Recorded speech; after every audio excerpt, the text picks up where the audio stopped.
Matin 13h. De 13h à 14h avec vous Céline Giraud aujourd'hui pour décrypter l'actualité. Vos deux chroniqueurs du jour, l'avocat Gilles William Goldnadel et Philippe Bilger, magistrat honoraire, président de l'Institut de la Parole. Bonjour messieurs, bienvenue à bord. Bonjour madame. Ravi de vous retrouver. Vous êtes prêts pour un tour de roller coaster? Vous connaissez ce manège là d'attraction? Je sais même pas de quoi on parle. Voilà, c'est une espèce d'attraction dans un je connais pas. très rock'n'roll. Pourquoi? Parce que ce qui se passe actuellement sur la scène politique me fait penser quand même à un énorme parc d'attractions. Le dernier tour de manège, c'est l'accord qui a été trouvé entre les 4 partis de gauche autour de ce projet commun, nom de code le Nouveau Front Populaire. Et Thierry Hohendequesque, Raphaël Glucksmann affirme donc ce matin soutenir et donc rallier cette union de la gauche. Alors les mesures qui ont été annoncées dans ce programme, il y a 3 abrogations de réformes symboliques, l'augmentation du SMIC qui serait portée à 1 600 € net, le blocage des prix sur l'alimentaire, sur l'énergie, le rétablissement d'une voie de paix pour la France sur la scène internationale.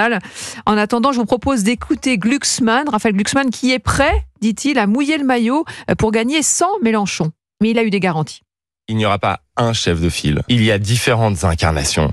Et la vérité, c'est que à la fin, ce ne sera pas Jean-Luc Mélenchon. Pour une raison très simple, c'est qu'il faut une personne qui fasse consensus au sein des formations qui sont là. Et quand vous regardez la répartition, eh bien, il n'y a pas de domination écrasante de l'AFI, comme ça avait été le cas pendant la NUPES. Donc en fait, la vérité, c'est qu'il émergera une figure qui pourra rassembler même au-delà du Front Populaire. Moi, je ne suis candidat à rien. Je ne vais pas là être Premier ministre ou je ne vais pas gouverner la France. Ce que je vais faire, par contre, je vais mouiller ma chemise et aller soutenir les candidats qui vont avoir une responsabilité décisive qui est celle de gagner.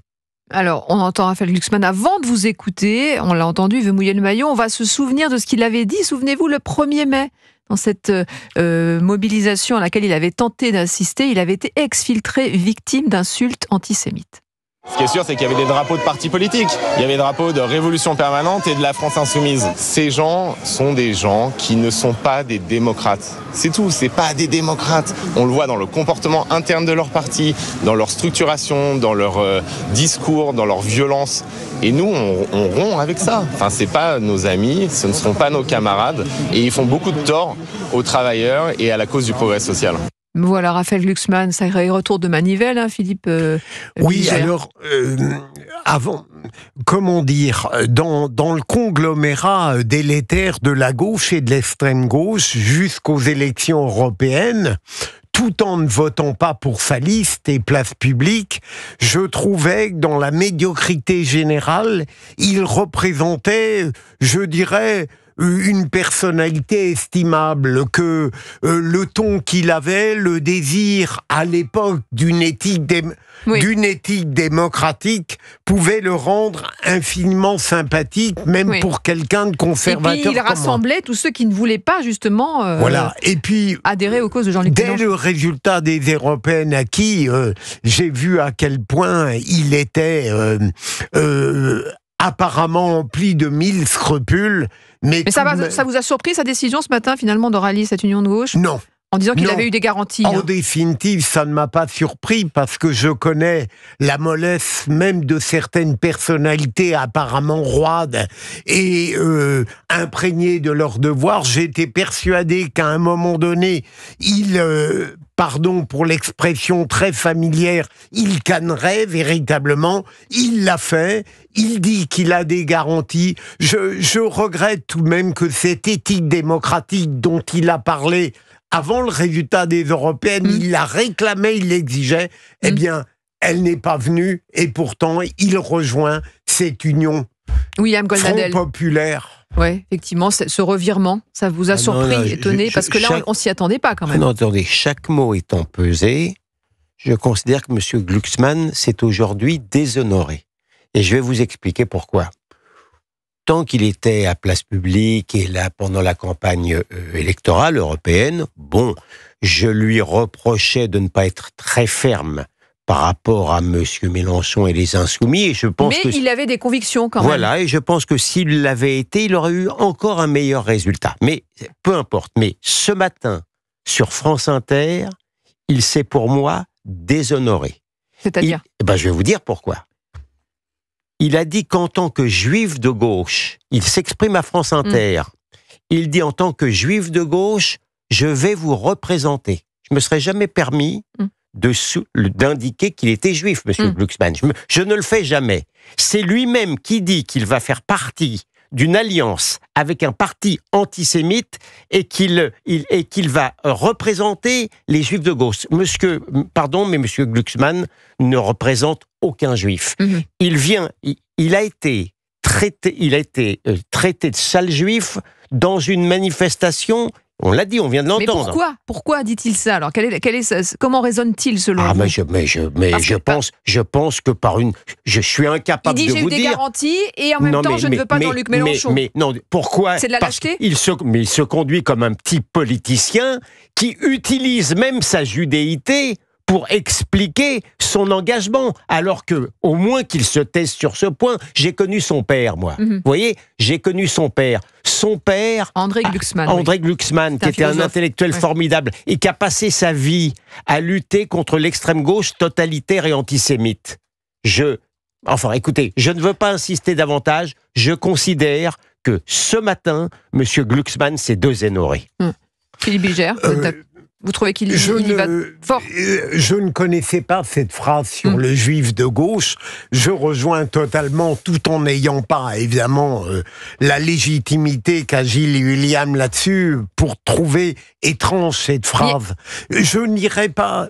Juste une chose, on utilise tellement de l'autre côté de la frontière politique le terme déshonoré que je ne voudrais pas l'appliquer un peu à tort. En général, je ne le galvaude pas. C'est vrai. Je l'ai pesé avant de le prononcer. Voilà. Mais je pense que je devais le dire. On va continuer à en parler évidemment de cette gauche divisée malgré tout. Pourquoi? Parce qu'on entendra tout à l'heure, dans quelques instants, un auditeur qui a voté Raphaël Glucksmann pour les européennes et qui se pose beaucoup de questions aujourd'hui suite à ce ralliement. On se retrouve dans quelques instants. Et vous aussi réagissez dès maintenant au 01 80 20 39 21. Le numéro est non surtaxé. Bon début d'après-midi avec Céline Giraud de 13h à 14h sur Europe 1. Vous écoutez Europe 1, la suite d'Europe 1 13h avec vous, Céline Giraud. Et aujourd'hui, vous êtes entouré pour décrypter l'actualité de l'avocat Gilles William Goldnadel et Philippe Bilger, magistrat honoraire, président de l'Institut de la Parole. Et vous, chers auditeurs d'Europe 1, 01 80 20 39 21. Si vous nous rejoignez, on continue à parler de ce qui se passe actuellement sur la scène politique. On est à 16 jours de ces élections législatives anticipées avec du côté de la gauche, cette union enfin trouvée entre les 4 partis qui ont donc scellé un accord. Le nouveau Front Populaire, c'est le nom de ce parti. Et c'est une surprise, on vient d'en parler, on continue à en parler. Raphaël Glucksmann a donc rallié cette union de la gauche. On va en discuter avec Sandrine. Bonjour Sandrine. Bonjour. Merci d'être avec nous en direct dans Europe 1 13h. Vous êtes auditrice d'Europe 1, vous nous écoutez à Montpellier et vous aviez voté Glucksmann au premier tour. Vous êtes surprise ce matin? Écoutez, là ce matin, moi librement tombe. Cette alliance avec la France insoumise, ça ne passe pas. Donc moi, au deuxième tour, enfin n'importe quoi. Aux prochaines élections, je voterai plus pour M. Glucksmann, pour lequel j'avais voté, parce que j'estime que ce qu'il a fait ce matin, c'est une trahison. Donc je me vois dans l'obligation de ne plus voter pour le parti que je soutiens, qui était plutôt un parti de gauche, le PS, et de voter, je dirais presque contre mon camp, mais contre le RN aussi. Parce que là, ce qui vous dérange du côté de la France insoumise, c'est quoi concrètement? Mais c'est sur les propos de M. Mélenchon, qui est absolument devenu inaudible depuis quelque temps et qui dépasse, si je puis me permettre, un peu les bornes. Donc là, je ne peux pas m'allier avec une personnalité comme M. Mélenchon et ses acolytes. C'est impossible pour moi. Impossible. Comme c'est impossible pour moi de rallier l'extrême droite. Pour moi, l'extrême droite et l'extrême gauche sont absolument à éviter, à abolir. C'est pour moi impensable que la France puisse tomber dans l'un ou l'autre de ses travers. C'est impensable. Merci Sandrine, effectivement on sent votre émotion et le sentiment de trahison dont on parlait, Philippe Bilger, là il est palpable, là on est avec une auditrice qui a voté Glucksmann et qui tombe de son siège ce matin. Absolument, une parfaite honnêteté intellectuelle et une indignation que je comprends. Si vous le permettez, un mot, je suis tout de même très étonné de cet opportunisme insupportable. Avant les européennes, le Hamas n'était pas terroriste et je crois comprendre qu'aujourd'hui, depuis le résultat, il y a eu des massacres terroristes le 7 octobre. On ne parle pas du Hamas, là, on parle des actes qu'on considère qui sont terroristes, mais le Hamas, pour le coup, n'est toujours pas considéré comme un groupe terroriste. Au massacre du 7 octobre, donc ça veut dire que c'est un opportunisme qui est scandaleux. Non, écoutez, moi, William Goldnadel. Je trouve que l'auditrice... Sandrine, voilà, c'est du concret. L'auditrice respecte ses convictions et c'est très bien. Simplement, pour ma part, je n'accepte pas de renvoyer dos à dos les deux extrêmes. Il y a évidemment toujours deux extrémités dans les partis politiques et il me plaît parce que vous avez des radios où il existe une extrême droite, mais pas d'extrême gauche. C'est un bâton politique à un seul bout. C'est quand même curieux. Non, je considère qu'aujourd'hui, il n'y a qu'un seul parti antisémite. Il n'est plus à l'extrême droite. Voilà, la réalité elle est là. Et Sandrine, on l'a entendu, va voter donc pour les Républicains aux législatives. Alors de l'autre côté, on va écouter Jean-Paul Brett, c'est l'ancien maire de Villeurbanne. Il est contre cette union avec LFI et il va donc se présenter en candidat socialiste indépendant alors qu'il y a un candidat LFI investi. Je ne me voyais pas être absent de ça parce que ce qui était prévisible, la reconduction des surtemps, avec l'accord qui vient de se signer, faisait qu'on allait se retrouver avec un seul candidat à gauche, qui était le candidat de la France Insoumise, Gabriel Amar, et que ça ne me va pas du tout, si vous voulez. Depuis 2 ans et demi qu'il est député, d'une part, il était assez peu présent, et puis surtout, il a été vraiment de ceux à l'Assemblée nationale qui ont accompagné Mathilde Panot ou d'autres, le bruit et la fureur, Et c'est vrai que ces attitudes à la fois outrancières, très souvent ne me conviennent pas et je trouve qu'elles sont preuve d'une certaine irresponsabilité et qu'en tout cas elles ne peuvent pas donner crédit et une chance à une France de gauche, des élus de gauche qui soient demain en situation d'exercer des responsabilités au niveau national. C'est pas l'idée que je me fais de la gauche. Donc c'est ça qui m'a fait sortir de mon trou.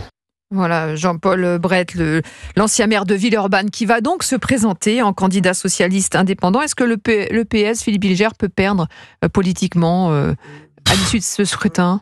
Ce serait, dans un monde idéal, c'est évident qu'il devrait perdre. Mais comme il avait participé à la NUPES pour sauver ses sièges, à gauche, je pense qu'il ne perdra pas autant que son immoralité devrait lui faire perdre. Oui, non, je suis d'accord avec ce que dit Philippe Bilger. Je constate simplement, malheureusement, je salue l'indépendance d'esprit de cette personne qui va se présenter à ce qualité de socialiste, mais il y en a peu, Il y en a même Monsieur Hollande, mu uniquement par sa détestation rancunière de Monsieur Macron, en réalité, il n'y a que ça qui peut expliquer son attitude, accepte justement cette alliance infâme. Je ne vois que Monsieur Cazeneuve, qui ne fait plus beaucoup de politique, mais qui s'honore. Oui, c'est ça, réagir. Qui s'honore, mais... Il y a Emmanuel Valls aussi. Et bien entendu, Emmanuel Valls, qui depuis longtemps a rompu avec tout ce qui avoisine la gauche extrême. Pour revenir sur François Hollande, il est tout de même extravagant qu'il trouverait indécent, honteux la nomination de Jean-Luc Mélenchon comme Premier ministre, mais il ne trouve pas indécente cette alliance contre nature.